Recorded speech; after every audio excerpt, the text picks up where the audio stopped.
नमस्ते विद्यार्थियों, एक बार फिर से बीए सेकंड ईयर हिस्ट्री की क्लास में मैं महावीर शर्मा आपका स्वागत करता हूँ। विद्यार्थियों, आज का जो हमारा टॉपिक है वह भारत में संवैधानिक विकास है। इस टॉपिक के अंतर्गत ब्रिटेन की संसद द्वारा भारत के लिए या भारत में शासन चलाने के लिए जो भी कानून बनाए गए या पास किए गए वो हम भारत में संवैधानिक विकास टॉपिक के अंतर्गत पढ़ते हैं, जिसके अंतर्गत मुख्य रूप से 1853, 1773, 1784, 1813 व 1833 के अंतर्गत जो भी अधिनियम ब्रिटेन की संसद द्वारा पारित किए गए वो इसके अंतर्गत आते हैं, जिसका हम अध्ययन करेंगे। तो विद्यार्थियों, सबसे पहले जो ब्रिटेन की संसद द्वारा कानून बनाया गया वह था 1773 का अधिनियम, जिसे हम रेगुलेटिंग एक्ट के नाम से जानते हैं।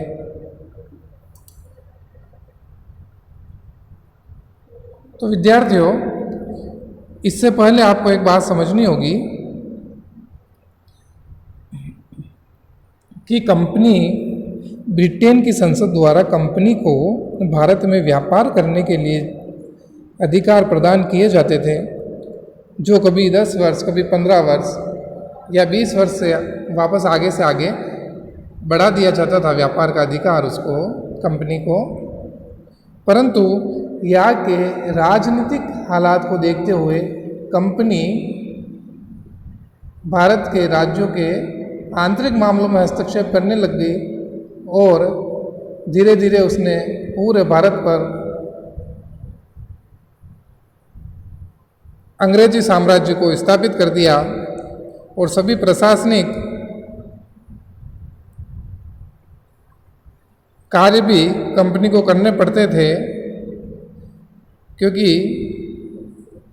एक तरह से भारत के अंदर सर्वोच्च शक्ति के रूप में जो उभरे थे वह अंग्रेज शक्ति थी।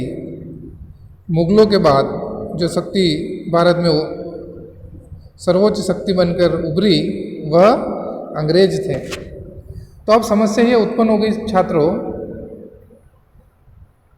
कि प्रशासनिक नीतियों को सुचारू रूप से चलाने के लिए ब्रिटेन के सामने अनेक प्रश्न आकर खड़े हो गए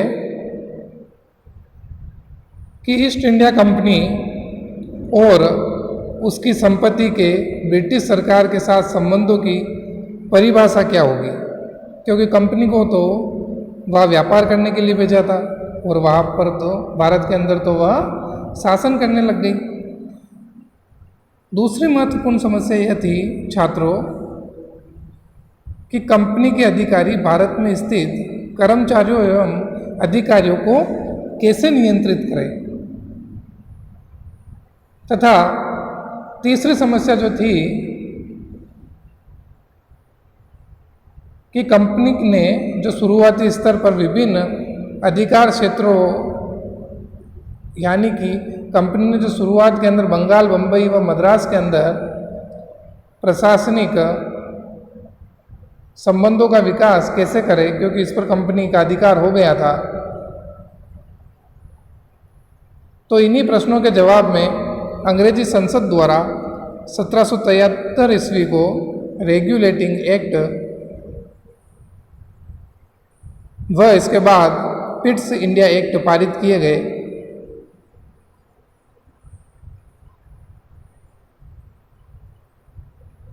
तो 1773 का जो अधिनियम था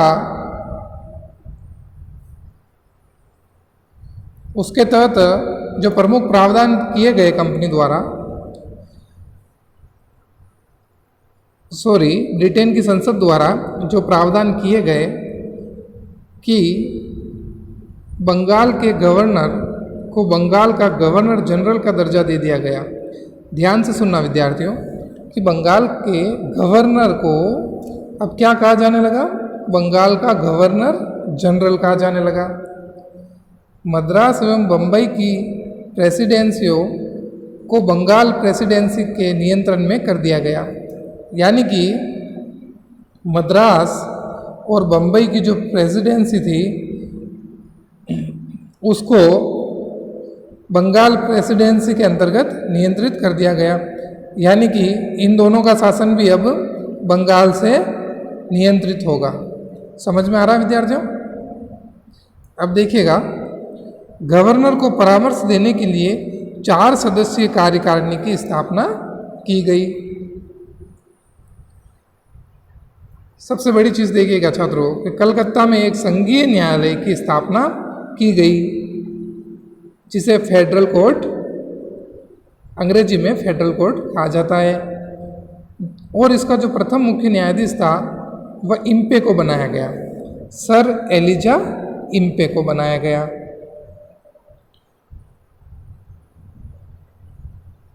अगला जो प्रावधान छात्रों कि कंपनी के कर्मचारियों के द्वारा दिए जाने वाले उपहारों तथा घूस को रोकने का सबसे पहला प्रयत्न इसी अधिनियम द्वारा किया गया,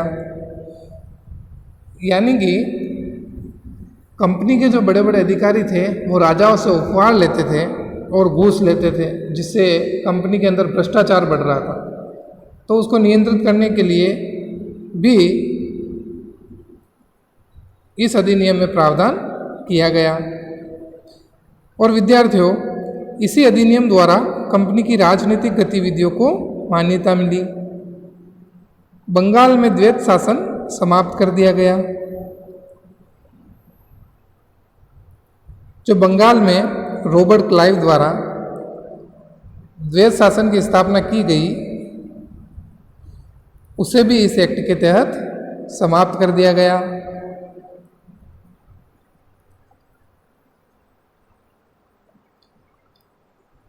अब हम देखते हैं 1773 के अधिनियम का महत्व क्या है।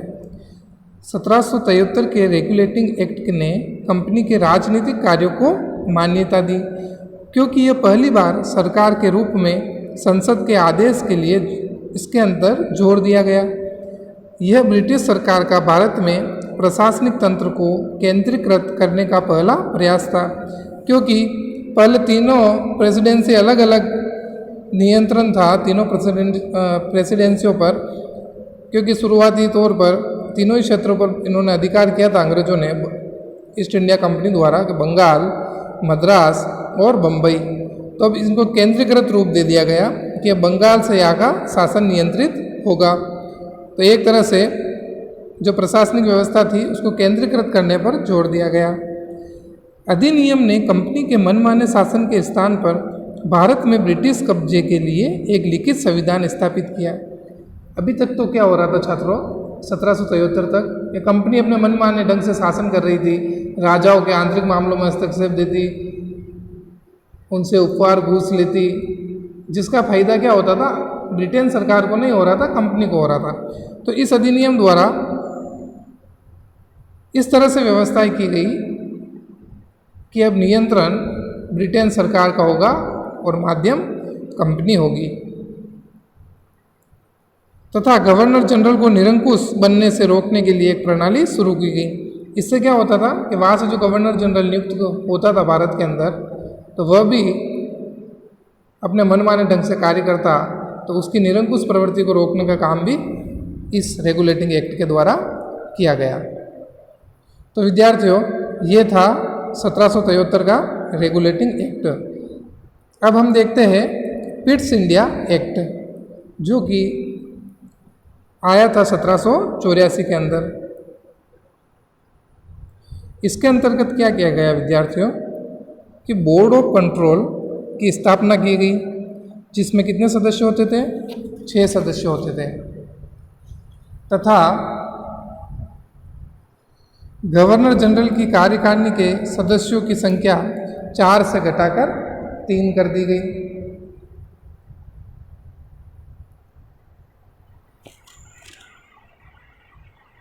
इसके अलावा कंपनी के संचालकों की 3 सदस्यीय गुप्त समिति भी गठित की गई। अब देखिएगा, बंगाल की प्रेसिडेंसी का बंबई तथा मद्रास की प्रेसिडेंसियों पर नियंत्रण बढ़ा दिया गया, यानी कि अब पूर्ण रूप से जो मद्रास और बंबई के क्षेत्र थे उनको बंगाल के अधीन लाया गया। देश के शासन का वास्तविक अधिकार नियंत्रण मंडल के अध्यक्ष को हस्तांतरित कर दिया गया,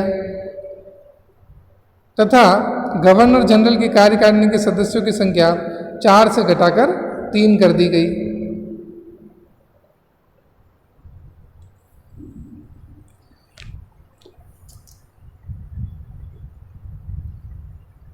तो विद्यार्थियों, पिट्स इंडिया एक्ट जो 1784 के अंदर ब्रिटेन की संसद द्वारा लाया गया, तो इस अधिनियम की सबसे महत्वपूर्ण धारा यह थी कि भारत के में कंपनी के आक्रामक युद्धों को न केवल समाप्त कर दिया गया, अपितु भारतीय शासकों के साथ की गई संधियों को भी रद्द किया गया।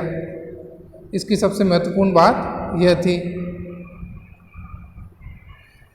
और इसका जो सबसे बड़ा महत्व जो था विद्यार्थियों कि पिट्स इंडिया एक्ट ने बोर्ड ऑफ कंट्रोल के माध्यम से कंपनी की गतिविधियों पर वास्तविक नियंत्रण स्थापित किया। तो इसके अंतर्गत तो सबसे महत्वपूर्ण बात थी कि ब्रिटेन की संसद द्वारा एक बोर्ड ऑफ कंट्रोल बैठा दिया गया व्यवस्थाओं को संभालने के लिए, तथा उसी को वास्तविक नियंत्रण भी उसी के हाथों में दे दिया गया। तो पिट्स इंडिया एक्ट की सबसे महत्वपूर्ण बात ये थी। इसके बाद जो विद्यार्थियों अगला आता है 1793 का चार्टर्ड एक्ट। इस एक्ट के द्वारा गवर्नर जनरल को सर्वोच्च सेनापति बना दिया गया। उसे अपनी परिषद के निर्णय को रद्द करने का अधिकार दिया गया। अब देखिए विद्यार्थियों, 1793 का जो चार्टर्ड एक्ट आया था, और ये जो अधिकतर अधिनियम आते थे विद्यार्थियों, ये 20-20 वर्ष के अंतराल में आते थे। जैसे मुख्य रूप से जो आया था 1773 का रेगुलेटिंग एक्ट, और उसके बाद अब आ रहा है 1793 का चार्टर्ड एक्ट। तो ये एक्ट 20-20 वर्ष के अंतराल में इसलिए आते थे क्योंकि इसके द्वारा कंपनी के जो व्यापारिक अधिकार थे उनको 20-20 वर्षों के लिए आगे बढ़ा दिया जाता, तथा इनमें और भी कुछ प्रावधान जोड़ना होता तो संसद द्वारा जोड़ दिया जाता। तो जो 1793 का चार्टर्ड एक्ट आया था, उसके अंतर्गत जो गवर्नर जनरल था उसको सर्वोच्च सेनापति बना दिया गया, और उसकी जो परिषद या बोर्ड ऑफ कंट्रोल था उसके निर्णय को रद्द करने का अधिकार भी इसको सौंप दिया गया। अब दूसरा जो महत्वपूर्ण प्रावधान इस अधिनियम में किया गया कि बोर्ड ऑफ कंट्रोल के सदस्यों तथा भारत में कार्यरत ब्रिटिश सेना के वेतन का भुगतान भारतीय राजस्व से किया जाएगा। देखिएगा, इसके साथ सबसे महत्वपूर्ण प्रावधान क्या किया गया कि पहले तो क्या होता था कि कंपनी के जो अधिकारी कार्य करते थे उनको कंपनी भुगतान करती थी। अब क्या किया गया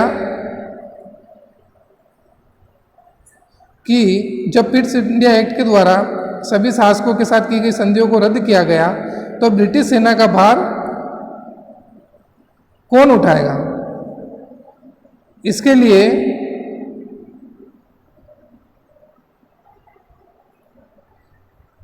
एक प्रावधान किया गया कि ब्रिटिश सेना के वेतन का भुगतान अब भारतीय राजस्व से ही किया जाएगा।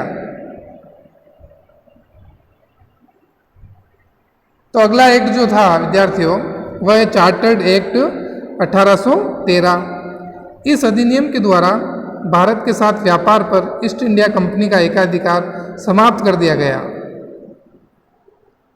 सबसे महत्वपूर्ण बात विद्यार्थियों कि भारत के साथ व्यापार पर ईस्ट इंडिया कंपनी का एकाधिकार समाप्त कर दिया गया, यानी कि अब और भी कंपनियां भारत में व्यापार कर सकती है, किंतु चीन के संबंध में तथा चाय के संबंध में यह बना रहा। परंतु चीन के साथ इसका ईस्ट इंडिया कंपनी और चाय के संबंध में ईस्ट इंडिया कंपनी का एकाधिकार बना रहा। अब देखिएगा यह जो समस्या उत्पन्न हुई जो अभी तक चलती आ रही है वो इसी नियम के अंतर्गत, अधिनियम के अंतर्गत छूट दी गई थी। जो समस्या अभी तक हमारे यहाँ बनी आ रही है कि मिशनरियों को भारत में धर्म प्रचार की छूट दे दी गई 1813 के चार्टर्ड एक्ट से। और आज भी आपने देखा होगा गाँवों में कि ये मिशनरी ईसाई धर्म का प्रचार गाँवों में करती है,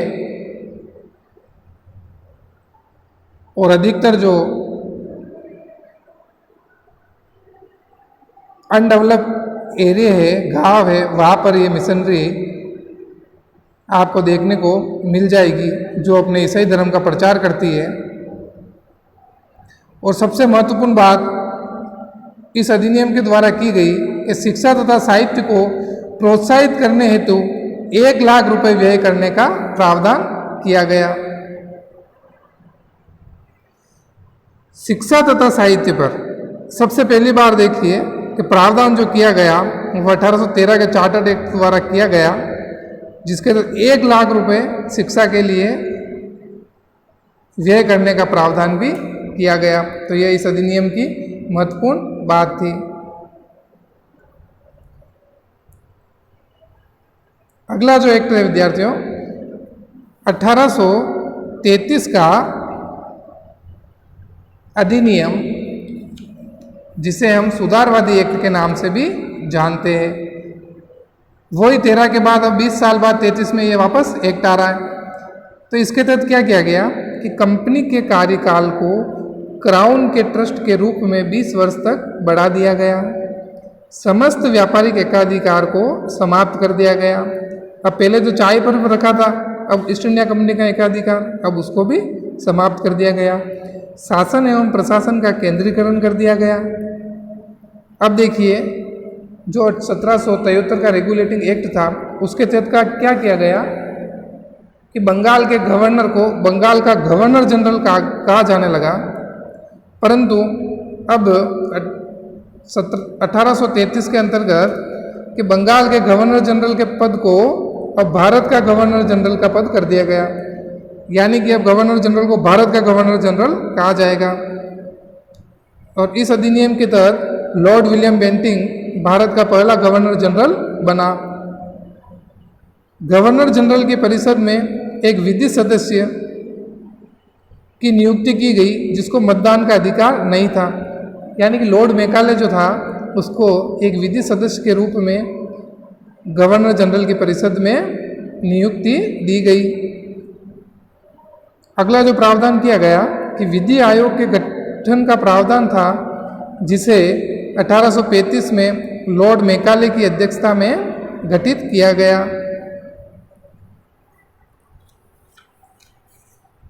तथा अंतिम जो प्रावधान था इसके अंतर्गत कि कंपनी को ये निर्देश दिए गए कि वह दासों की स्थिति में सुधार करें।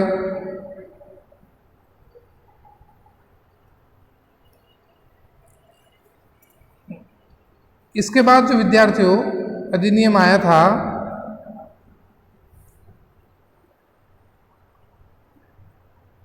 वह था 1753 का अधिनियम। वही 1833 के बाद 20 साल बाद 1853 का अधिनियम। इस अधिनियम के तहत क्या किया गया विद्यार्थियों कि अब जो 20-20 साल के लिए कंपनी को जो व्यापारिक लाइसेंस देने के लिए छूट बार बार दी जाती थी या लाइसेंस प्रदान किया जाता था, अब उसके द्वारा क्या किया गया इस अधिनियम के द्वारा कि कंपनी का कार्यकाल अब 20 वर्ष की जगह अनिश्चित कर दिया गया। दूसरा जो प्रावधान किया गया कि बोर्ड ऑफ डायरेक्टर के सदस्यों की संख्या 24 से घटाकर 18 कर दी गई। कंपनी में भर्ती प्रतियोगी परीक्षाओं के माध्यम से होगी। बंगाल के लिए गवर्नर जनरल की व्यवस्था एवं विधि सदस्य स्थायी कर दिया गया तथा भारत में पहली बार विधान परिषद का गठन किया गया जिसमें कुल 12 सदस्य थे। तो इस अधिनियम की सबसे महत्वपूर्ण बात विद्यार्थियों 1853 में कि भारत में पहली बार विधान परिषद का गठन किया गया। अभी भी अपने यहाँ जो राज्यों के अंदर विधानसभा और विधान परिषद देखने को मिलती है और केंद्र के अंदर लोकसभा और राज्यसभा। तो राज्यसभा जैसे ही ये विधान परिषद होती थी जिसके अंतर्गत गवर्नर जनरल, प्रधान सेनापति, 4 परिषद सदस्य के 4 प्रांत के गवर्नर और सुप्रीम कोर्ट के 4 सदस्य, इस प्रकार से कुल 12 सदस्य विधान परिषद के अंदर होते थे। तो यह 1853 के अंतर्गत प्रावधान था। अब जो अधिनियम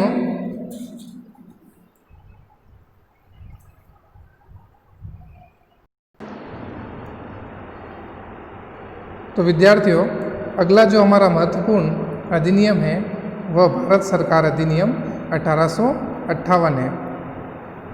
यह अधिनियम बहुत ही महत्वपूर्ण है छात्रों। इस अधिनियम के तहत क्या प्रावधान किए गए जिसका हम अध्ययन करते हैं कि अगस्त और इस अधिनियम के द्वारा विद्यार्थियों 1857 की क्रांति के जस्ट 1 साल बाद यह अधिनियम लाया गया क्योंकि ब्रिटेन सरकार को पता था कि अब भारत में आज़ादी के प्रति जो लहर चल चुकी है उसको नियंत्रण करने के लिए कुछ न कुछ उपाय करने पड़ेंगे, जिसके तहत ब्रिटेन की संसद द्वारा भारत सरकार अधिनियम 1858 लाया गया। इसके तहत क्या किया गया विद्यार्थियों कि ब्रिटिश संसद ने एक अधिनियम पारित किया, भारत में कंपनी के शासन को समाप्त कर दिया गया। अब सबसे महत्वपूर्ण बात कि भारत सरकार अधिनियम 1858 की सबसे महत्वपूर्ण बात क्या थी, तो इसके तहत ब्रिटेन की संसद के द्वारा भारत में कंपनी के शासन को समाप्त कर दिया गया। इस अधिनियम के द्वारा भारत के शासन का नियंत्रण ब्रिटिश सम्राट को सौंप दिया गया और इस समय विक्टोरिया ब्रिटेन की महारानी थी। ब्रिटेन का सर्वोच्च निकाय ब्रिटिश संसद थी जिसके प्रति ब्रिटेन की सरकार उत्तरदायी थी। ब्रिटेन की सरकार द्वारा किए जाने वाले सभी कार्य सम्राट के नाम से किए जाते थे। ब्रिटेन की सरकार के एक मंत्री जिसे भारत सचिव कहा जाता था को भारतीय सरकार का उत्तरदायित्व सौंपा गया, यानी कि अब एक मंत्री और नियुक्त किया गया भारत के अंतर्गत जिसको भारत सचिव के नाम से उसकी नियुक्ति की गई, जो भारतीय सरकार का उत्तरदायित्व उसको इसके तहत सौंपा गया। चूंकि ब्रिटेन की सरकार संसद के प्रति उत्तरदायी थी अतः भारत के लिए भी सर्वोच्च निकाय ब्रिटेन की संसद ही थी। अब 1858 के बाद क्या हो गया विद्यार्थियों कि भारत के लिए जो सर्वोच्च निकाय था वह ब्रिटेन की संसद थी। इससे पहले क्या था कि कंपनी का जो शासन था वही भारत में सर्वोच्च था और समय समय पर बोर्ड ऑफ डायरेक्टर के द्वारा उसको नियंत्रित किया जाता था। अब जो सर्वोच्च निकाय था वह ब्रिटेन की संसद थी। इस अधिनियम द्वारा भारत के गवर्नर जनरल को अब वायसराय कहा जाने लगा, जिसका अर्थ होता था सम्राट का प्रतिनिधि। यानी विद्यार्थियों सबसे पहले हमने देखा 1773 के रेगुलेटिंग एक्ट के द्वारा बंगाल के गवर्नर को बंगाल का गवर्नर जनरल का पद दिया गया। उसके बाद 1833 के एक्ट द्वारा बंगाल के गवर्नर जनरल को भारत का गवर्नर जनरल कहा जाने लगा और अब 1858 के अधिनियम के तहत भारत के गवर्नर जनरल को भारत का वायसराय कहा जाने लगा, यानी कि अब वो सम्राट का प्रतिनिधि है। इसके बाद महारानी विक्टोरिया द्वारा एक घोषणा की गई जिसे लॉर्ड कैनिंग द्वारा 1 नवंबर 1858 को इलाहाबाद के दरबार में पढ़ा गया। यानी विद्यार्थियों, उस समय जो भारत का गवर्नर जनरल था वो लॉर्ड कैनिंग था, जो 1857 की क्रांति के समय भी यही था। अब 1858 के बाद इसके पद को वायसराय कहा जाने लगा, इसलिए भारत का प्रथम वायसराय जो था वह लॉर्ड कैनिंग को कहा जाता है। और महारानी विक्टोरिया ने एक घोषणा पढ़ी थी भारत के लिए, घोषणा उसके द्वारा जो लिखी गई उसे लॉर्ड कैनिंग द्वारा इलाहाबाद के दरबार में 1 नवंबर 1858 को पढ़ा गया। तो विद्यार्थियों, यह भारत में संवैधानिक विकास के अंतर्गत जो भी ब्रिटेन की संसद द्वारा अधिनियम पारित किए गए उनका हमने अध्ययन किया, जिसके तहत समय समय पर विभिन्न प्रावधान कर भारत पर अंग्रेजी शासन को नियंत्रित किया गया। तो विद्यार्थियों, आज के वीडियो में आपको ये समझ में आ गया होगा कि भारत में संवैधानिक विकास के अंतर्गत ब्रिटेन की सरकार द्वारा कौन कौन से अधिनियम पारित किए गए, किन किन अधिनियम में क्या क्या प्रावधान किए गए। तो विद्यार्थियों, आज के वीडियो में बस इतना ही। मिलते हैं अगले वीडियो में एक नए टॉपिक के साथ।